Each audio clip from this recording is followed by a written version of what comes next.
Cette sortie de début septembre m'emmène au sommet du mont du Marseillais, bien reconnaissable avec ses relais de télévision et téléphone, sur la commune de Roquevert, dans les Bouches-du-Rhône. Je rencontre ici des espèces déjà en fleurs au mois d'août, Buplorum fruticosum, Plantago sempervirens, d'autres espèces comme Centranthus rubers, qui, à la faveur des températures moins fortes de la fin de l'été, refleurissent. Mais aussi des espèces comme Aster sedifolius, en début de floraison.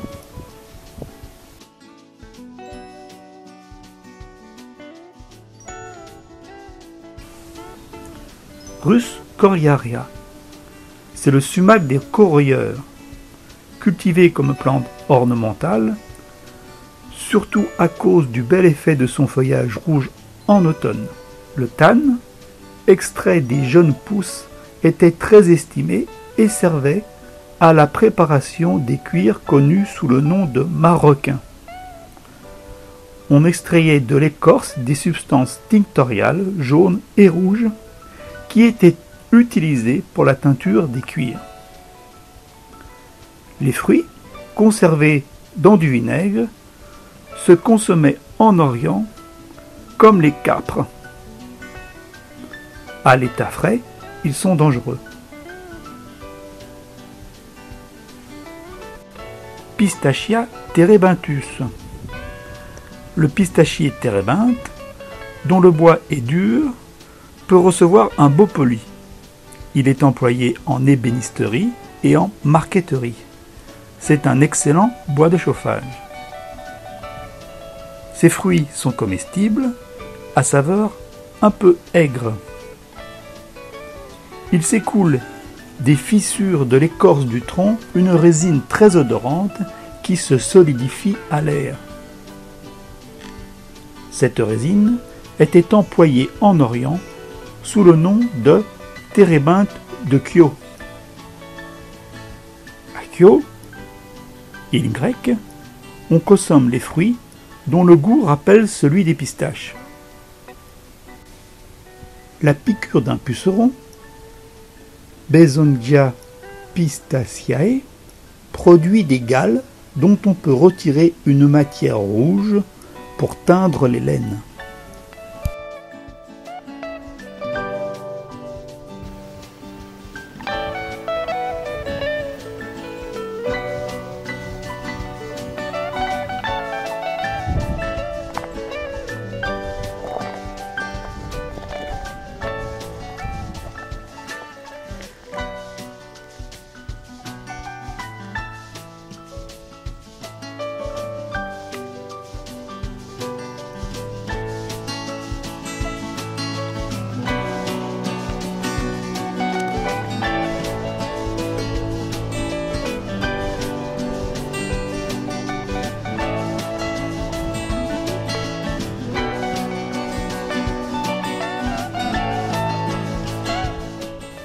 Plantago sempervirens, c'est le plantain œil de chien, ou plus communément badasson.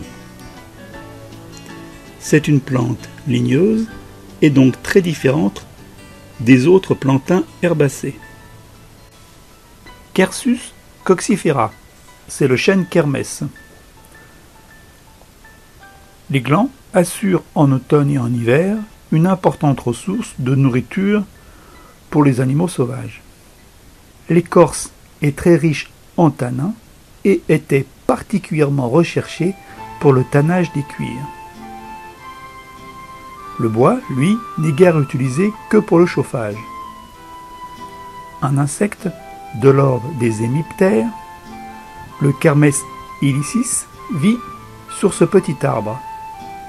Les femelles qui se fixent sur les rameaux étaient autrefois recueillies, desséchées et broyées pour servir à la préparation d'une teinture rouge.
Colutea arborescens. C'est le bagnodier arborescent. C'est une plante qui est cultivée comme plante ornementale. C'est surtout ses fruits qui sont particulièrement caractéristiques. Ces fruits renflés contiennent du gaz carbonique, de l'oxygène et beaucoup d'azote. Pendant la nuit, la proportion de gaz carbonique augmente et celle d'oxygène diminue.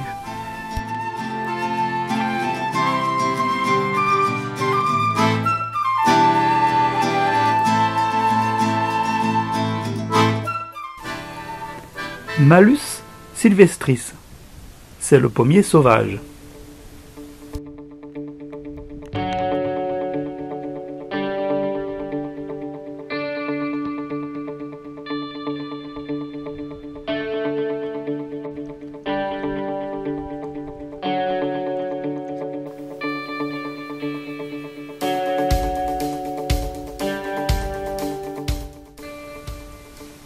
Ici, la vue est superbe de tous côtés. Au nord, la montagne Sainte-Victoire.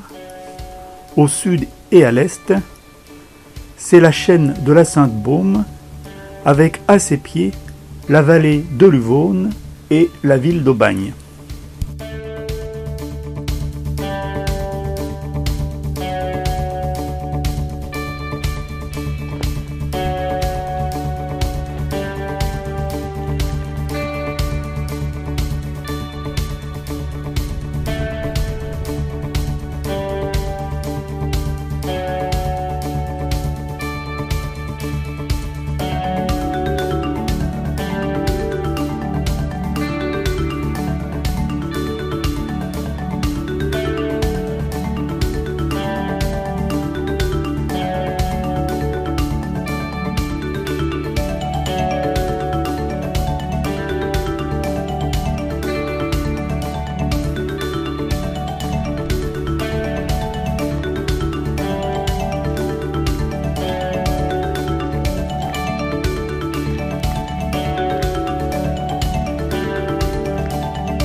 Centranthus ruber, c'est la valériane rouge.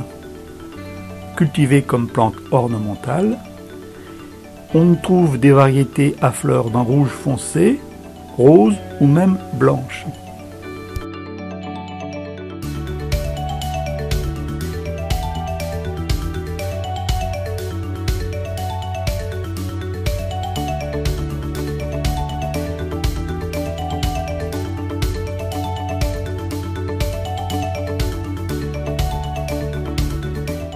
Cette sortie de fin d'été nous a permis d'admirer un panorama splendide, en plus de la flore.